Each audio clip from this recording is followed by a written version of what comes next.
Apakah demokrasi masih relevan di Indonesia ketika korupsi terus terjadi?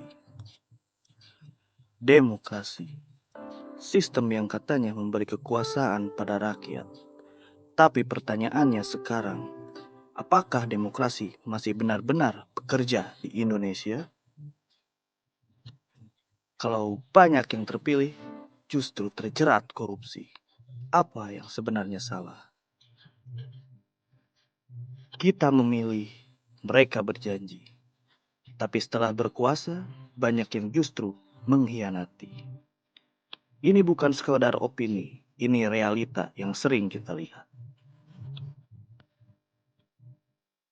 Dalam teori, demokrasi adalah sistem terbaik. Rakyat memilih pemimpin, pemimpin bekerja untuk rakyat. Namun dalam praktiknya, sistem ini tidak selalu berjalan ideal. Biaya politik yang mahal, persaingan yang keras, dan kepentingan yang bermain di belakang layar membuat demokrasi seringkali berubah arah dari kedaulatan rakyat menjadi kedaulatan kepentingan. Kenapa banyak pejabat hasil dan bekas terjerat korupsi?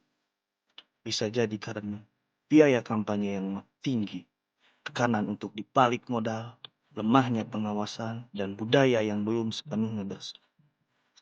Akhirnya, kekuasaan bukan lagi amanah, tapi jadi alat untuk kepentingan pribadi.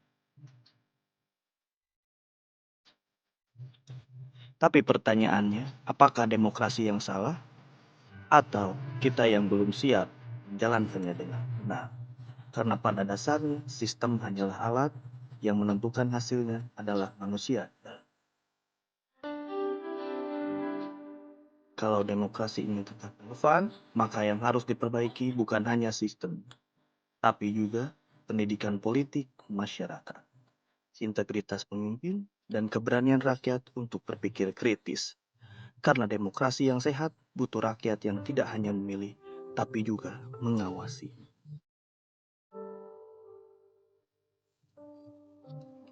Jadi, apakah demokrasi masih relevan di Indonesia? Jawabannya tergantung kita. Karena masa depan negeri ini bukan hanya ditentukan oleh siapa yang kita pilih, tapi juga seberapa kritis kita dalam menjaga. Menurut kamu bagaimana? Apakah demokrasi masih layak dipertahankan? Tulis pendapat kamu di kolom komentar dan jangan lupa subscribe untuk konten kritis lainnya.